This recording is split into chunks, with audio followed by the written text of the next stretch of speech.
Twongeye kubasuhuza, amahoro y'Imana nabane namwe. Ndibasuhuza nk'ibisanzwe ni Samuel. Nkuko mubibona iburyo bwanjye hari ni Pasiteri Rugira Patrick. Rugira Patrick, ibumoso bwanjye hakaba hari Maniragaba Jean Bosco. Mwakwibaza ngo niki tugiye kuganira. Ntago twahinduye content. Patrick ni umushyitsi hano, ariko kandi ntago aturi kure. Dukomeje rero cya kiganiro cyacu cyo kwibaza niyihe mpamvu abayobozi bashinjwa ko bayobeje abo bayobora. Hanyuma hakaba hari inyigisho igice kimwe kitizera bitewe n'uburyo kizitangwamo, ari rwo rwego uyu mugabo ahagazemo. Ni umukiranutsi akaba ari uwera. Yego, ntago mubeshyeye. Hari aho yanavuze ko kuri we muri make yibona nko ni Maniragaba uri mu ijuru. Ntago mubeshyeye. yego. Ni urwo rwego rero Rugira Patrick akaba pasiteri twamutumiye. Hari mugenzi wacu Pasiteri Karurangwa, ntago aturi kure, nawe arahari. Reka dutangirane Maniragaba. Hari byinshi twagiye tuvugaho, tugiye kunyura mu camake, sibyo? Cyane ko hari n'umuntu waba ukurikiye ikiganiro, waba ubonye ikiganiro ubu ari ubwa mbere, akumva uwera n'umuziranenge, akibaza uwo muntu atuye hehe, yakoze iki kugira abe uwera? Yes. Nicyo ngira ngo usobanurire abadukurikiye, bumva icyo wakoze kugira witwe uwera. Murakoze. Ngewe icyo nakoze kugira ngo umukiranutse ni ukwizera. Nizeye amaraso Yesu Kristo, kuko niyo abasha guhindura umuntu akaba umukiranutse. Yego. Ibyo ntibyavuye ku mirimo yanjye, ntibyavuye ku gukora neza, ntibyavuye kureka ibyo byaha, ahubwo byavuye mu kwizera Yesu Kristo, igitambo kimwe cyaje kubw'ibyaha byanjye. Yego, murakoze. Murakoze cyane. Pastor, uyu mugabo ati kuba uwera no kuba umukiranutsi hari ibyo yakoze. Mu mirimo yanyu ni gute ushobora kureba umukristo ukavuga ngo uriya yamaze kuba uwera, cyangwa se ni umukiranutsi? Yaba yakoze iki mu bantu uyobora kugira ugere ubwo utoranya umuntu nk'uwo? Urakoze. Ndagira ngo uze kumfasha. Yego. Kugira ngo nibura dukure abantu muri ubu buyobe buriho butambuka. Yego. Ndasubiza ikibazo uvuze, ndacyumvise, ariko ndagira ngo nse nkugaruka ku byo Maniragaba avuze. Ngira ngo ni Maniragaba. Yego. Ibi bintu rero ndashaka kugira ngo tubisanishe n'ijambo ry'Imana. Twe kuvuga ibintu byo mu kirere bidafite ahantu biri, bidafite ahantu byanditse, kandi n'izi nyigisho turiho tuvuga ngo ni ubuyobe, ntabwo ari inzaduka. Ibi byahanuwe kera Maniragaba atarabaho n'abandi, biraza birandikwa, tubifite nk'ibihari kandi bizaba kandi by'ukuri. Ariko muranyemerera jyewe nse nkufata iminota mike mbanze ngira ibyanditswe ntanga, nta kibazo, bivuguruza iyi mvugo, kugira ngo nibura abantu bamenye koko ninde wera, ninde muziranenge, ese koko ibi bintu ni ubuyobe cyangwa ni ukuri. Rero kugira ngo bikunde turifashisha ijambo ry'Imana dusanga mu rwandiko rwa mbere rwa Timoteyo. Abantu benshi bakunda kuvuga ngo ni Timoteyo wa mbere, ariko iyo mvugo ntago ariyo. Bavuga igitabo cyangwa se urwandiko rwa mbere rwa Timoteyo, ibice byaho 4. Ibice 4, turasoma umurongo wa mbere n'uwa kabiri. Wumve ibi bintu Maniriho ari Maniragaba basore Jean Bosco, cyangwa bari byo nza gufata bya Mani n'ibindi, ni naho ngira ngo bihera tuza kuyobya benshi. Jean Bosco, wumvira ijambo neza. Yego, nta kibazo. Riravuga ngo nahavuze n'urwandiko rwa mbere rwa Timoteyo ibice 4, umurongo waho wa mbere. Haravuze ngo ariko umwuka avuga yeruye ati mu bihe bizaza bamwe bazagwa bave mu byizerwa. Bazagwa bave mu byizerwa, bite ku myuka iyobya n'inyigisho z'abadayimoni. Ibi ngibi ntabwo twatinya kubivuga kuko hariho n'inyigisho z'abadayimoni, kandi ntabwo izi nyigisho z'abadayimoni zizanwa n'imyuka mibi, ahubwo zizanwa n'abantu binjiwemo n'iyo myuka, noneho bagashaka no kuyumvisha abandi. Ni nayo mpamvu duhari kugira ngo nibura duhagarare ku kuri kw'ijambo ry'Imana, tubwire abantu ukuri, kandi ukuri niko kuzaba batura, ni nako byanditswe. Noneho ngo bayobejwe n'uburyarya bw'abigisha b'ibinyoma. Niyo narekera aho ngaho. Urakoze cyane. Pasiteri aracyabikomeza kuvuga, ariko ndashaka kujya ku kantu avugeho gatoya. Ugiye kuvuga ku kaki? Kuko abigisha b'ibinyoma, izi nyigisho kabigisha b'ibinyoma, ibyo ijambo ry'Imana ryose ndaryemera ngiye cyane, nta nubwo warihakana. Ariko ibyo pasiteri avuze, wowe wabanjije kumbaza ngo ibyo wizera ndetse n'inyigisho zawe, ibyo navuze icy'ubuyobe, icyatumye mpinduka umukiranutsi, nakubwiye ko ari amaraso ya Yesu Kristo. Kubwo kwizera ayo maraso ya Yesu Kristo nahindutse umukiranutsi bidaciye mu mirimo nakoze. Ako gakiza twahawe bikako twagahawe ku buntu. Aho ngaho mwambwira inyigisho z'ubuyobe naba narayobeyemo ku bwayo maraso, nimba narayobye nabwo pasiteri bidusobanurire. Nibyo aho nashakaga kuvuga. Ntabwo tubihakana yuko uyu musaraba aba wizera, nabwo tubitwara mu buryo butari official, kandi kubera kubyumva nabi, kubyiga nabi, bituma abantu batagera kuri uwo musaraba muvuga, ahubwo bakagwa bataranawugeraho. Ntega amatwi niba unyemereye. Kubera iki rero mbivuze? Hari umuhanga wo mu filozofi yaravuze, aravuga ngo mu bintu byoroha bibaho ni ukwibeshya. Aravuga ngo kandi indwara iruta izindi ni ubujiji. Ibi bintu biragoye, iyo umuntu abivuze wagira ngo wenda hari ibindi bintu dushatse kuzana, ariko ndagira ngo tubanze tubyumve. Ikintu cyoroha kibaho kurusha ibindi ni ukwibeshya k'umuntu. Ndahagera. Icya kabiri, indwara ikomeye kuruta izindi ni ubujiji. Kandi kuyoba si ikibazo, ahubwo ikibazo ni ukutayoboza ngo uyoboke. Ntega amatwi nsoze. Iyo uyoboje ukayoboka umenya ukuri, iyo utakumenya urushaho kuyoba. Akaba ariyo ya ndwara rero nari navuze ubona yafasha abantu, byitwa ubujiji. Kubera ko niba uvuze ngo uri umwere, uri umuziranenge, uri umukiranutsi, nabyo ntega amatwi, nabyo ni igikorwa umuntu atavuga ngo abayemo, ahubwo gihora gikorwa. Wari ubizi ko twebwe dukiranuka kubera iki? Dukiranurwa n'iki? Ibi nibyo nshaka kukubwira, kuko niba wicaye ukavuga ngo wowe uri umukiranutsi, ubu ni ukuvuga wageze iyo ujya. Niba ibyo bintu warakiranutse, nta rubanza uzahura narwo, uyu mujinya w'Imana uzatera ntukureba, uru rubanza ruhari ntabwo uzaruburana, no mu bazarimbuka batizera Kristo ntabwo urimo. Ni ukuvuga ngo wowe wamaze gufatisha ikirere, wageze iyo ujya. Ni ubuyobe. Ikindi buretse gato hano dufite igihe gihagije. Uyu munsi reka mbwira abakunzi ba Karuhura TV, ntabwo ari ya minota 10, si iminota 20, kuko turava hano dusobanukiwe, sibyo? Rero twihangane tugende ikintu ku murongo.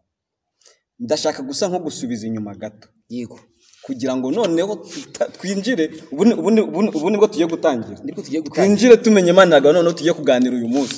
Reka tubwire abadukurikiye mbere, tubabwire ngo noneho tugiye gukora ikiganiro kirambuye gituma tumenya Imana iragandagira. Dusobanurire, ugiye kusobanura mu bintu bibiri, ntubimeho ibisobanuro, ahubwo umbwire ati ndi iki, nduyu. Uri umukiranutsi cyangwa uri uwera n'umuziranenge? Ibyo bintu byose birahura ariko. Oya, nyine birahura ariko umukiranutsi. Uretse wimbwira ko bihura. Banza ufate ko turimo, umbwire ko uzirimo zombi cyangwa se uri umwe muri zo. Uri umukiranutsi cyangwa uri uwera n'umuziranenge? Iyo ko turi kuvuga ni imwe. Kuba umukiranutsi, wabaye umukiranutsi, banza wumve, wabaye umukiranutsi, ubu uri uwera, ubu uri n'umuziranenge. Kuko umukiranutsi ntabwo abarwaho ibyo bintu byose uri gutekereza ngo ashobora kuzamo akantu k'agatotsi. Kugira ngo dusubize, banza wumve impamvu.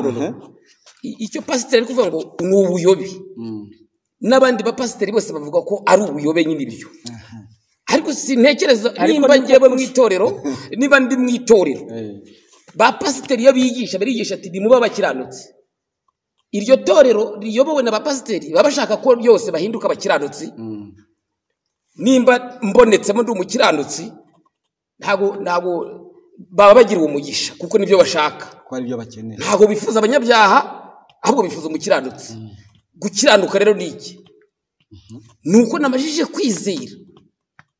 kwizera konyine kukuzanira gukiranuka bidaciye mu mirimo bidaciye ku bindi bintu byose kwizera amaraso Yesu Kristo niyo atwezaho ibyaha byose hadasigayeho kamwe ntekereza ko ariko nguko ariko kuvuga ngo ugahita uvuga ngo ni ubuyobe udasobanura impamvu ari ubuyobe ku muntu wizeye Yesu Kristo pasiteri ibyo bintu ntekereza ko kuvuga ngo ni ubuyobe n'abandi bose biko bavuga ngo ni ubuyobe ngo barayobye Maniraga ntabwo wemera ko ari ubuyobe ntabwo narashatse ubwo buyobe nanjye kuko nabajije kubirwanya nshaka ubwo buyobe ni kuvuga ngo nizeye amaraso Yesu Kristo ampindukira gukiranuka bidaciye mu mirimo mu kwizera konyine kwa Yesu Kristo bimpesha gukiranuka bidaciye mu bindi bintu byose ikibazo ngiye kukubaza kuri wowe guterana kwera gusobanura iki kuri wowe guterana buri dimashi bijyanye n'uko umuntu dini asengamo riterana wowe kuri wowe guterana kwera gusobanura iki jya guterana ushaka iki kandi uri umukiranutsi reka nkubwire guterana ntabwo bivuze ngo ngiye guterana kugira ngo nere abera bagomba guteranira hamwe bagasenga data nk'uko mu rugo abana bajya baza bakicara imbere ya se bakicara imbere y'ababyeyi bakanezeza ababyeyi babo iyo sinzi niba ufite urugo abana iyo baje bose bamwe bavuye ku ishuri abandi bavuye mu mirimo bakaza bakicara imbere yawe bagatangira kuvuga ati papa rwose turagukunda papa uri umubyeyi mwiza bakakuririmba uturirimbo buri wese akazana icyazi imbere ya se ibyo bintu binezeza umubyeyi impamvu duterane rero nk'abera ni ukugira ngo tunezeze data wa twese hari igisubizo pastor kubajije yavuze ngo dukurikije revu uriho uri mu batazahura n'umujinya w'Imana uri mu bazajya mu ijuru ibyo byiringiro ndabifite ko nzajya mu ijuru pastor mwanya no wawe ahubwo wenda ndaza kuhagera kuko we hari icyo numvise yatanze ni nacyo cyanzanye kugira ngo koko izi nyigisho z'ubuyobe tuzimareho ahubwo tuvuga ukuri kwa Bibiliya hari ahubwo we yavuze ko ijuru yaritashye ariyo yagezeyo icyo cyo turaza kukigeraho ariko reka tugaruke kuri ibi byo kwitwa umuziranenge umukiranutsi udakora ibyaha jewe nababwiye ngo nazanywe si uguhangana ahubwo naje kwigisha abantu no kubasobanurira ukuri kw'ijambo ry'Imana uwaba yarumvise ikintu cyose yavuze kitari cyo kugira ngo amenye ukuri reka twihute tureba Abaroma ibice byaho 3 ngenda akoresha ijambo ry'Imana ngize amahirwe uyu mugabo yajya byisomera urabidusaba nta kibazo ntacyo urasoma ntacyo urahibamo kuko oya kandi n'ijambo ry'Imana niyo mpamvu nari mvuze ngo bigiye biba byiza wajya wisomera kuko nkeka ko ibi bivuga kubera ko ibi byanditswe utabizi kuko ubaye ubizi Bosco ubaye ubizi ntabwo wakabaye uhagarara mu bantu bangana gutya ngo bivuge Abaroma abadukurikiye ndabizi ko bakunda gusoma kandi uko niko kuri kw'ijambo ry'Imana Abaroma ibice byaho 3 utega amatwi umurongo waho wa 23 abo ni Abaroma yego ibice 3 umurongo wa 23 haravuze ngo 23 haravuze ngo kuko bose bakoze ibyaha ntibashyikira ubwiza bw'Imana komeza hepfo gato na 24 ahubwo batsindishirizwa n'ubuntu bwayo ibi bahereye ubusa kubwo gucungurwa kubonerwa muri Yesu Kristo bakoze ibyaha ese uri mu bakoze ibyaha cyangwa we nta nibyo wakoze n'ubundi uracyari umuziranenge arambajije ikibazo ariko uranyemerera kukumve tuze kugasoreza ndakavuga nta kibazo reka nkavuge neza reka ngasobanura nyemerera gatoya ngufashe mbanze soze twese twakoze ibyaha yego noneho n'uyu musaraba uvuga ndagira ngo nawo nkugereho nawo wumve hariho topic ebyiri nabyo ntitugafata ikintu kimwe akagiraho nta kibazo reka manze sobanura ka usomye kuko ni ijambo ry'Imana dusomye pasiteri avuze nitugenda akantu ku kandi ntabwo wenda ntabashije kubanza gusoza topic turiho bishobora kuza kudutwara umwanya munini kandi abantu ntibagire icyo bakuramo ubwo kumvise uraza kugasubiza twebwe tubonye ko twese turi abanyabyaha twakoze ibyaha ntabwo rero uyu munsi dufite Bosco uriho wiyita umukiranutsi ari harayobya benshi batekereze yuko hari abageze iyo bajya bakwiriye guhagarara bakavuga ngo nabakiranutse kandi ijambo gukiranuka ni igikorwa gihoraho ni uguhora twiyeza ni uguhora twitunganya ni uguhora twihana ni uguhora duhindukira ni uguhora dushaka ubwiza bw'Imana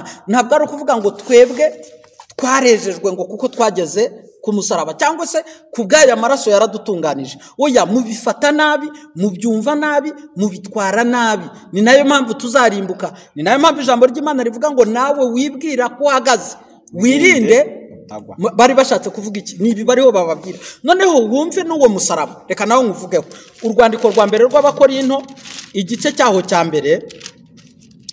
cyaho cya mbere umurongo wa 18 ndumva umunyamakuru yatuje ngira ngo ariho arafashwa ariko wumve umurongo wa 18 nibyo ari havuga haravuze ngo ijambo ry'umusaraba siho yahagaze kandi koko twese niho twaherewe bwa bugingo niho twaherewe kwitwa abantu niho twitswe kuba twakwemererwa kwitwa abana b'Imana kuko atarawujyaho ntabwo ibingibi twe twitwaga abanyamahanga ngira ngo icyo ngicyo turakizi kandi turacyemera noneho n'uyu musaraba rero tuvuga mujye mufata twombi ntimugakuremo kamwe haravuga ngo ijambo ry'umusaraba kubarimbuka ni ubupfu ariko kuri twebwe abakizwa n'imbaraga z'Imana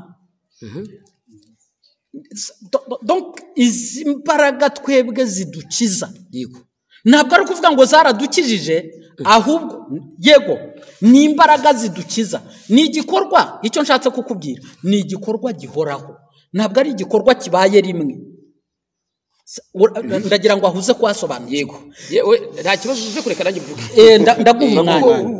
ndaguha umwanya ni ukuvuga ngo twebwe turawemera kandi koko uzadufasha waranadufashije wanatugize abo turi b'uyu munsi ariko ntabwo bivuze ngo ni igikorwa cyabaye ngo ubwo kibaye umuntu bita Bosco ugende ubeterera iyo wiyicarire ngo gikorwa cyarabaye oya ababyishingikiriza ntibakora iby'ijambo rivuga ibyabo ni urupfu ni ukurimbuka icyakora bakomeza kwizera uwo musaraba bakakomeza kubatizwa mu ijambo ry'Imana baryumva barisobanukirwa uko riri abo bazaragwa bwa bugingo bugize gute buhoraho noneho hari icyo wari wambajije mu Baroma 3 umurongo wa 23 ndagira ngo ubanze ukivuge nongere ngo ikindi cyanditswe kuko ndashaka ko dukoresha ijambo ry'Imana wavuze byinshi aho ngaho aho utagira ndasubiramo uhasubiremo hari rya jambo rya mbere usubira Baroma 3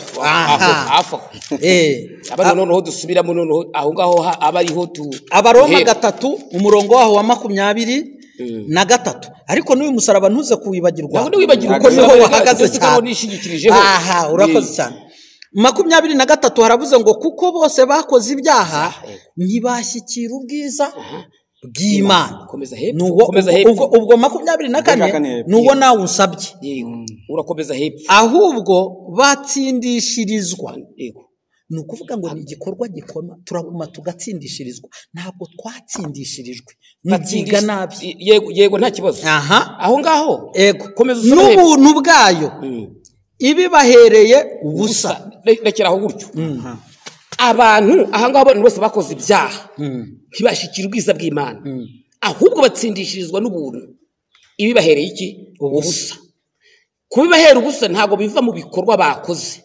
cyangwa se ku mwete babigiriye umuririmbyi yaririmbye aravuga ngo ibyo twakora byose n'umwete wacu wose n'agahinda gasaze n'amarira adashira ntibyadukuraho iki ibyaha ni ukuvuga ngo aha ngaho ngewe ubwanjye natsindishirijwe kubwo kwizera Yesu Kristo yabimpereye ubusa uko gutsindishirizwa niko kwangize naratsindishijwe maze gutsindishirizwa nizera uko gutsindishirizwa kumpindura umukiranutsi noneho hirya abantu bose bakoze ibyaha kuko muri Adamu wa mbere, kuko Adamu akimara gukora ibyaha abantu bose icyaha cyose kibombaho, kuko Dawidi niwe bavuze ngo mu byaha mama nimo yambyariye kandi ibyaha bindi imbere iteka. Urumva ni ukuvuga ngo muri Adamu, nimba Adamu yarakoze icyaha twese kikatuzaho, hari hakeneye kuza Adamu wa kabiri ari we Yesu Kristo agakuraho icyo cyaha akoresheje icyo bita igitambo kimwe gusa cy'umubiri we. Reka ngufashe turaganira. Yego, reka ngufashe. Yego, yakuyeho icyaha Yesu Kristo nicyo cyaje yaje kumaraho imirimo mibi, yaje gukuraho ibyaha. Ubu nta byaha bikibaho, byararangiye, yabikuyeho, yarabipfiriye. ubu nta wica, ubu nta wiba, ubu nta usambana, kuko amategeko yayicuma aranditse. Yego, turayajyamo nayo aranditse. Ni ukuvuga ngo ibyaha Yesu yabikuyeho. Nibyo nagarukaga kukubwira ngo harimo ubuyobe. Reka ngufashe akantu kamwe. Uzi bwa buyobe navugaga Bosco,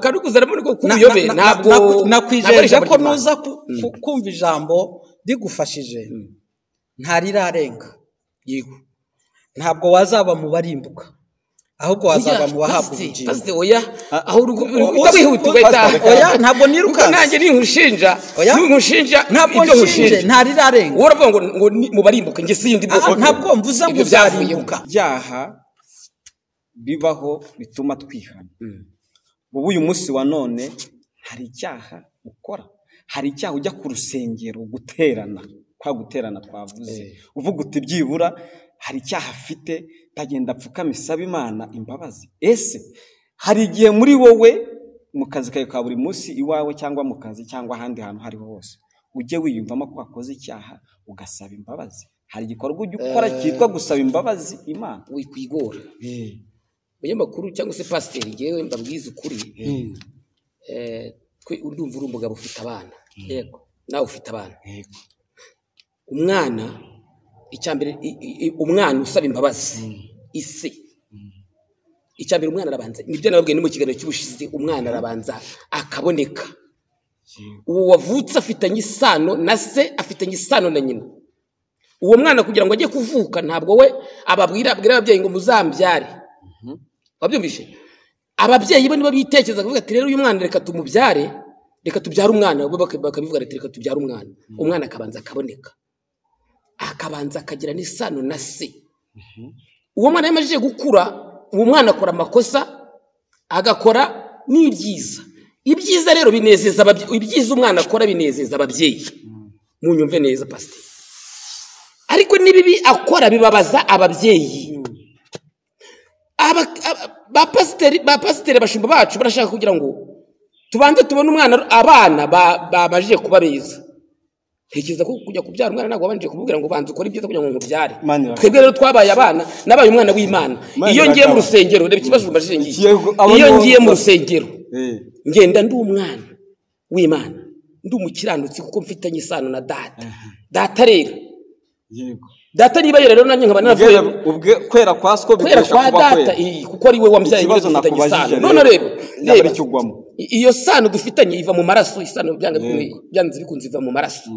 Iyo ngiye mu rusengero gusenga, ngenda nk'umwana mu rusengero. Iyo ngeze mfite amafuti n'amakosa nakoze, ndavuga ati data, papa wanjye, dore nakoze aya mafuti, dore nakoze ibi ngibi, nagize myenda kwinginze kugira ngo ntundebane ijisho ribi, ntundebane umujinya wawe, ahubwo ndebane umutima w'imbabazi usanzwe ufite. Icyo nashakaga kubaza ni ukuvuga ngo rero mu rusengero nterana, igihe ujya wihana, ndabikubwiye ndihana, buri gihe ndihana, buri gihe ndihana.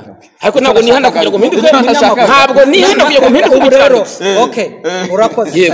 Ubu nshatse jyewe ikiganiro nagisoza, ahubwo nkafasha abantu bari baduteza amatwi cyangwa se bari babonye ikiganiro uyu mugabo yakoze, ubwo yemeye gusa ko yihana nuko atera arandura, ahubwo akihana kugira ngo yezwe.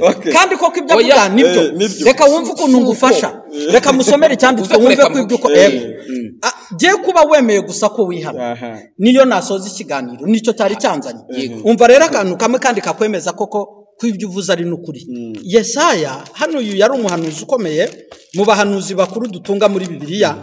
Umva ukuntu yavuze Yesaya ibice byaho 48 ariko ujye twandika n'ubu uri mu rugo wenda hakagira ukuntu bigenda bafite bifite mu mutwe wanjye birimo nta kibazo mu mutwe ariko ijambo ntabwo inyandiko niba ziri mu mutwe okay nibyo Bosco birashoboka 48 Yesaya ubwo bibaye biri mu mutwe nahita nkubaza uko wavuze kuba mu mutwe ni byiza ariko no kugira ngo tubyongereho binakure bibasawa umva ukuntu Yesaya yabihanuye kandi wumve munyamakuru nari ngeze kuri wowe kuko Bosco we icyo nari ngendereye aramfashije kandi ni nabyiza ubu nibwo rero ahubwo agiye kuba umwana w'Imana ubundi ntabwo yari we nkuyemo nabyo ndabivuga ntabwo giye mbashyiramo ariko Yohana 1:12 haravuga ngo yaduhaye ubushobozi bwo kuba abana b'Imana hari koko niko ego twarabihawe Yohana 1:12 twarabihawe nanone wibuka yuje Yohana 3:16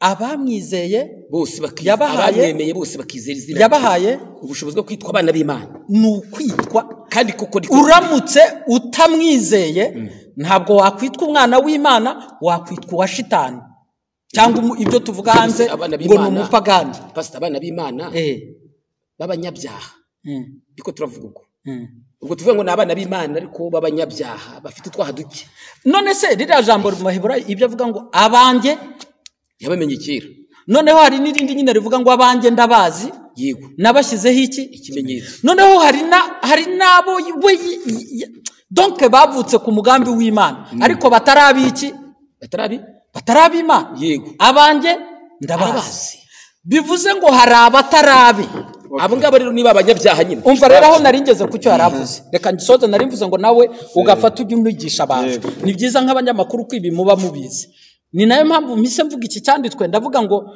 Bosco akoze ikintu cyiza kindakikirwa kubera iki navuze ngo muri Yesaya 48 umurongo waho w'8 umva ukuntu havuze nukuri koko ntabwo wumvise kandi ntacyo wamenye nizo ngaruka dufite abantu turabafite kumva birabagoye ubumenyi birabagoye iri ni ijambo ry'Imana ntabwo ari paseri uhereye kera ugutwi kwawe ni kwari kwazibuka hari abantu bakizibye kuko nari nzi yuko waringanije cyane kandi wiswe umunyabyaha ukivuka yego umuntu nakubwira ngo ni umwere uzamubwire ngo ya nakubwira ngo ni umuziranenge byararangiye oya ahubwo wigeze ukibaza kuza mu iteraniro ry'abera turafashanya ako kana tukigishanya tukumva ijambo ry'Imana umuntu wese uryemeye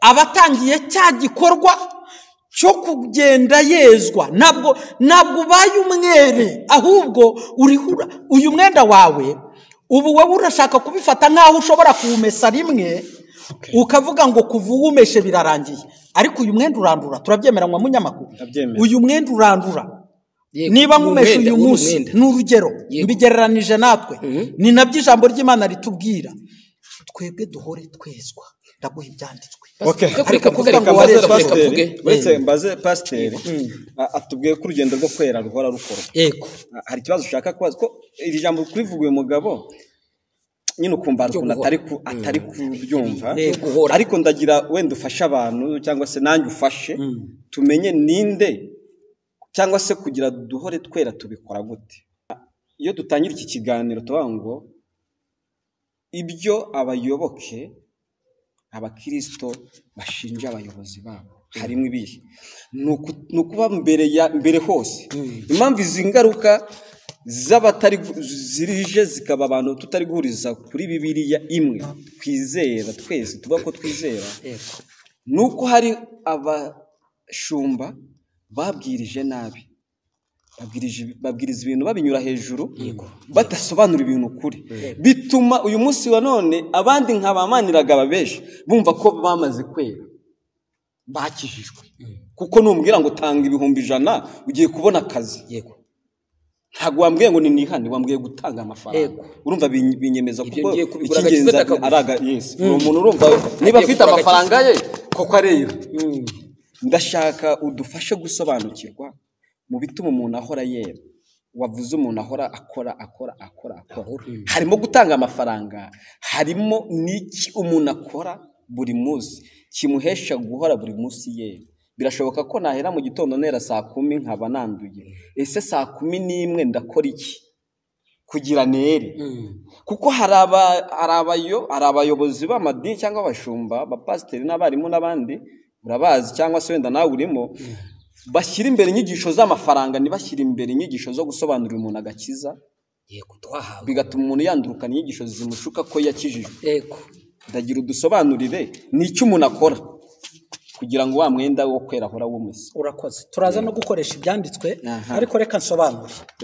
Kuko turafite bya bindi twise ubuyobe, kandi koko kubivuze birahari. Dufite abo twita abakozi b'Imana, ne kuvuga ngo ni abakozi b'Imana, kuko uyu murimo ubamo inzererezi nyinshi. Umukozi w'Imana Gitwaza yigeze avuga ngo dufite abapasiteri b'inzererezi, bandi bakagaruka bakavuga ati turabafite bibisambo babajura. Ariko dufite n'abazima bahamagawe.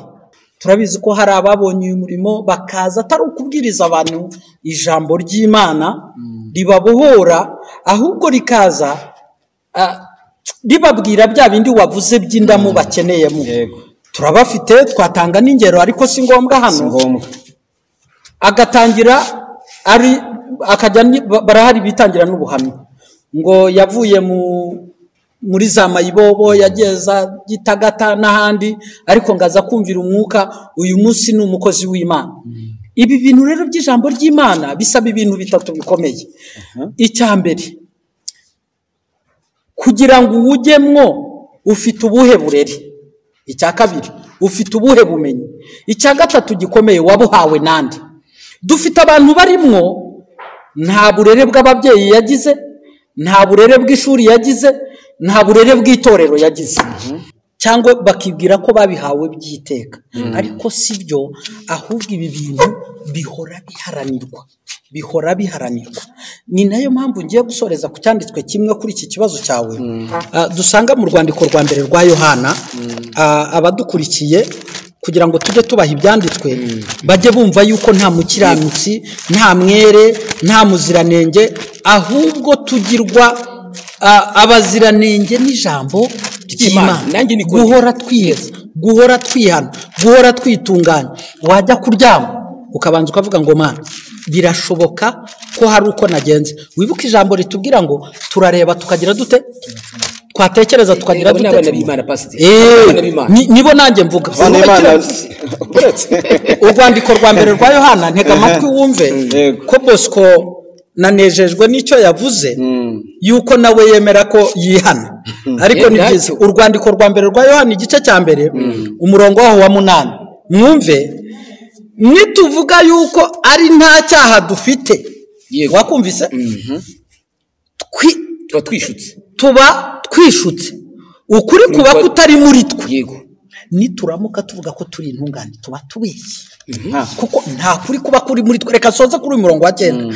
Ariko nitwatura ibyaha byacu, niyo yo kwizerwa kandi ikiranukira kutubabarira ibyaha byacu no kutwezaho gukiranirwa kose. Wabyumvise? Ni ibintu bihora, kutwezaho gukiranirwa kose. Pastor, urakoze cyane. Niyo Maniragaba, hari icyo wongeraho? Yego, pasiteri aravuga ngo aho ngaho iryo jambo asomye rya nyuma, ngo uwibwira ko ari intungane, uwibwira wishwa ko nta cyaha afite.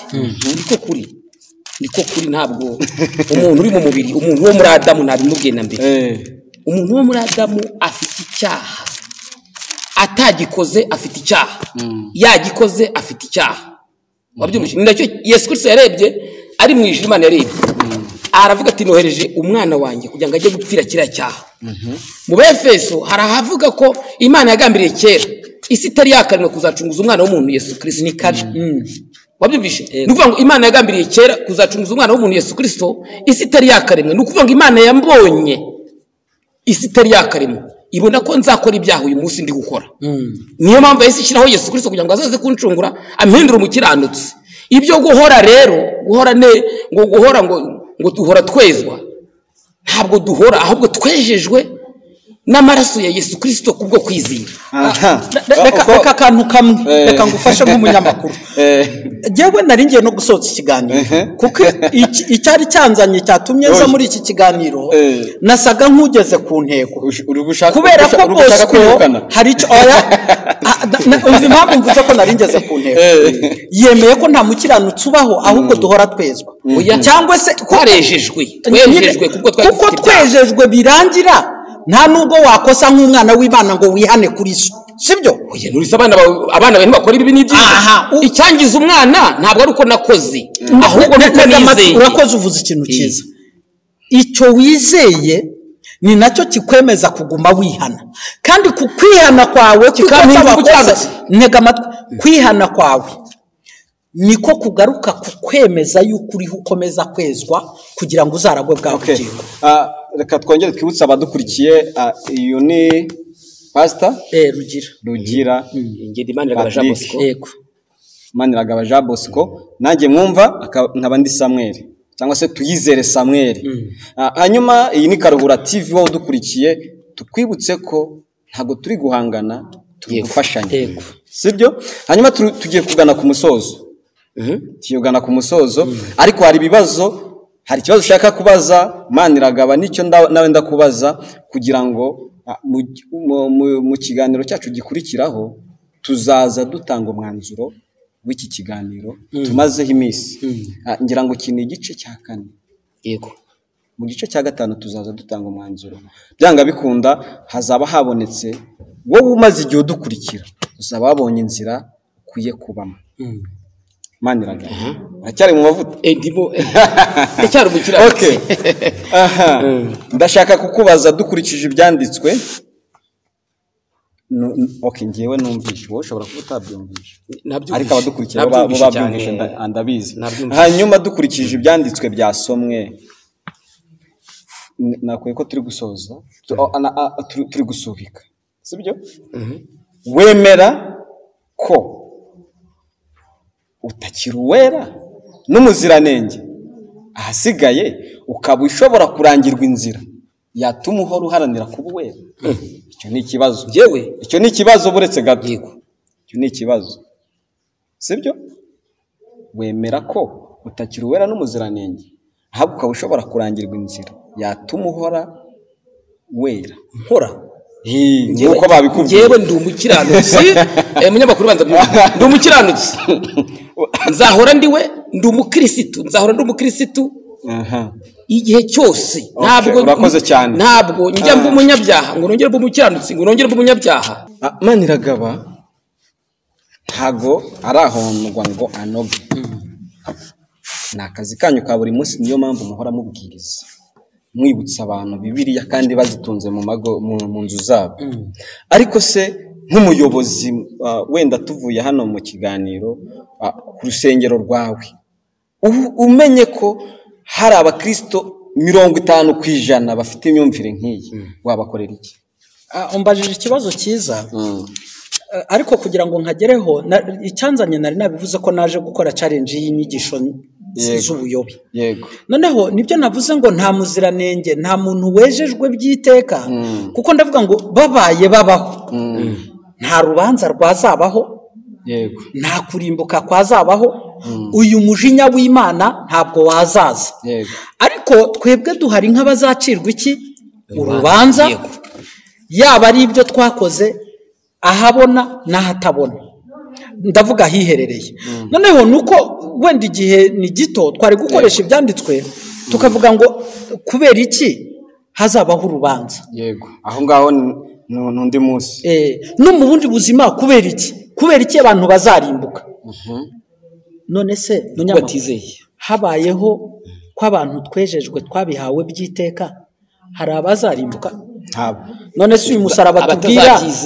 bazarimbuka abizeye ntavuga hari umusaraba hari uwo bavuze ngo uyu ntumureba ntiyavuze ngo umwenda ukingirije ahera utabutswemo abantu bose baba bakiranutse bagerayo noneho kuko ari ibigena yarabizi ko hari abantu batumva ukuri kw'ijambo ry'Imana ni nayo mpamvu twabibonye mu rwandiko rwa mbere rwa Timoteyo 4 ibice byaho icyambere ibice 4 umurongo wa mbere kugera kwa 2. Noneho rero izi nyigisho z'ubuyobe nizo turiho turwana nazo, ariko turiho turabikora tutagendereye guhangana ku kibazo cy'izumbajije. Ariko ubu ni iki noneho nakorera abantu bafite imyumvire mu rusengero rwawe uyoboye babaye barimo? Ego, ariko biroroshye gato, biroroshye. Reka dukore pasiteri avuge. Uretse gato, ihangane. Ariko biroroshye gushaka wanyemerera tugakoresha icyanditswe ntanga umurongo w'icyo kintu. Okay, tanga umurongo wenda abadukurikiye bari buwusome, ahubwo ndagira usobanure mu buryo uze ku mwanya hano imbere babaye bahari wakora iki? Noneho babaye bahari nababwira ngo baze gusoma muri Tito ibice byaho 3 umurongo waho wa 7. Iradukiza ikaduhamagarira guhinduka rwose. Urakoze cyane. Gahinduka iki? Urakoze cyane. Uko gukiranuka uvuga niko ndabaye rero yarahindutse. Ntabwo wahinduwe n'iki? N'amaraso Yesu Kristo. Uyazi iki? Nyazi icyo cyo gukiza umuntu agahinduka umukiranutsi kubwo kwizera Imana. Ese ubu Bosco wakijijwe iki? Ndakishijwe umujinya w'Imana. Kuko Imana yari yaravuze ati abantu bose bagomba kurimbuka. Yego. Ariko Yesu Kristo aritegeza avuga ati ntabwo bagomba kurimbuka, ahubwo reka ngende mfe mu kimbo cyabo. Twebwe twarabo gupfa, niko ijambo ry'Imana rivuga. Twarabo gupfa. Yego. Yesu Kristo araza apfa mu kimbo cyacu. Ni ukuvuga ngo we yazize ibyaha byacu twari babi, we araza aba umunyabyaha, twe tuba bazima, tuba bakiranutsi kubwo kwizera ibyo bintu yadukoreye. Okay. Iteka ryose uwabyizeye afite gukiranuka twiteka ryose. Ntabwo ari ukwiteka. Nibyo nakubwiye ngo ni igikorwa gihora gikorwa. Ntabwo abayizeye. Kwezereshwa ijambo ry'Imana. Ndabashimiye, murakoze cyane. Ariko reka mbaze Maniragaba na pasiteri. Pastor, kamere kuri pasiteri. Yego. Maniragaba uyu munsi ntago wakoresheje ibimenyetso, ntago pasiteri yakoresheje Bible, batubwiye ko ifite mu mutwe ubutaha uzajya uri kwidusomera kugira tubihuze. Kuko tuzaba turubuye ngo dutange umwanzo. Tuzajya tubwira umurongo kwanza tuvuze, wowe uzajya utubwira unawusome uvuga uko umeze, kuko hari benshi bazi ko Bibiliya bamaze kuyimira, ariko n'uwayanditse arayisoma, n'uwanditse igitabo kinyuramo kugira arebe ko atibeshye. Ntago ngiye oya uburetse kumbaza impumyi barayirandata. Impumyi wenda itareba gutya yo ntabwo ifite yakwizera ibyo yumvishe. Ibyo uzabidusobanura mu Kristo. Erega ndi umukristo, ntabwo ndi pasiteri. Uyu mugabo ariko ibyo nigishwe na pasiteri nibyo nafashe. Uyu mugabo Maniragaba nakwizeza ko atayobye ariko kuri, ahubwo ugasanga ni wowe wayobye, uzapfukama gusengera utarasubiza. Yego. Pasiteri nagusomera ibyanditswe ugasanga koko imyaka umaze ufite iyo myumvire warayobye. Wowe ngiye kukubaza ibintu bibiri. Hari gupfuka mu gasengerwa no gusaba imbabazi utekereje abo waba warayobeje. Hari ushobora kujya no mu isoko ukavuga ati koko narayobeje abantu. Ibyo bintu uzabikora. Ibi bintu ntubikorera imbere ya kamera, ubanze wumve ko. Reka tubwire abadukurikiye, hari igihe babona wenda abantu bafashe video bakagira ngo wenda bari kwenjoyinga, ntago turi umwanya wa sport. Nta nubwo ari ka cyayi turi kunywa, dufasha abantu. Ibyo bintu uzihana, uzapfukama pasiteri bagusengere, tuzegezayo upfukame bagusengere, nurangiza ufate intego yo kuzajya gusaba imbabazi abo wayobeje. Inshuti za Karuhura TV, icyo ni ikibazo. Ibi bibazo byose, ibibazo mbajije aba bagabo, reka tubabwire ngo ejo muzasobanukirwa ukuri kwabo. Ariko tutaragenda hari akantu gatoya, ikintu cyiza ndashaka jewe iyo mbona Yorodani Bosco mba namubatije, kuko yamaze kunyemerera ko akosa ahora yihana kugira ngo akomeze kwitwa umwana w'Imana, kandi umuntu wakosheje ntaba yera, twabyemeranijwe. Noneho ngana ku musozo kugira ngo tuzamwumve, dufite umukoro ahubwo yuko tuzamutuma ubutaha akagaruka yivuguruza ku byo yavuze kuko biri mu buyobe, mwereka akantu gakomeye nshorejeho. Nuko numvise ikiganiro yavuze ngo we yageze mu ijuru.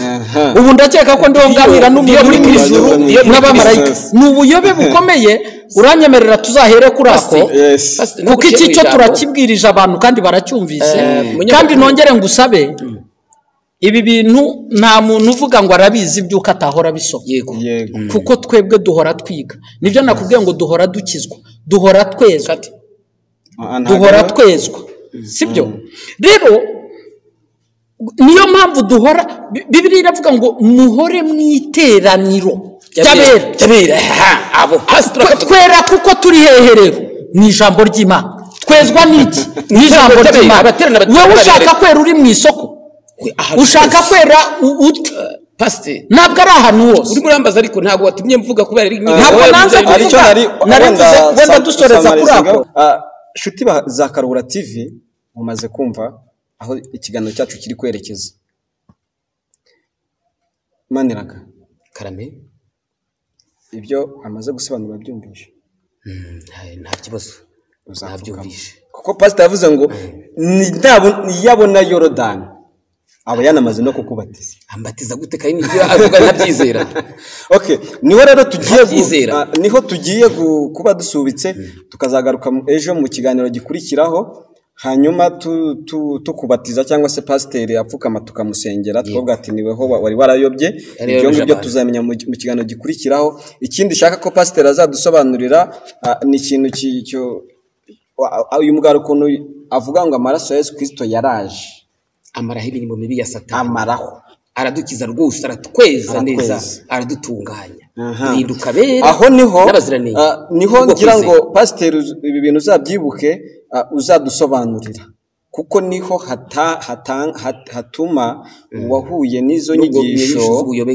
nk'izo ngizo ufite ahita avuga ngo ubuntu busage nta kindi cyaha gihari nicyo tugana ku musozo kugira ngo ukorotire ndacyumvise ahubwo hari ikindi cy'ubuyobe bukomeye navuze yaho yavuze nzahera ngo we yamaze kugera hehe yageze mu ijuru mu buryo bwo mwuka kandi rero ngira ngo nibyo nagira ngo mbasabe n'abari bwumve kino kiganiro bakumva badasobanukiwe bajyemwo muri komanteri bakwandikire ibyo ari byose uzabirebe yaba ari inyunganizi yaba ari ibyo batumvise yaba koko ari ubuyobe bw'izi nyigisho turiho tubwira abantu kugira ngo nibura tugarure abantu mu murongo be kuguma kuyoba batazarimbuka batazahura na wa mujinya tubisaba inshuti za Karuhura TV tunabibutsa gukora subscribe na share ni ikintu kitagusaba umwanya munini comment ni ingenzi kuko idufasha kumva ko mbega tuba tuganira namwe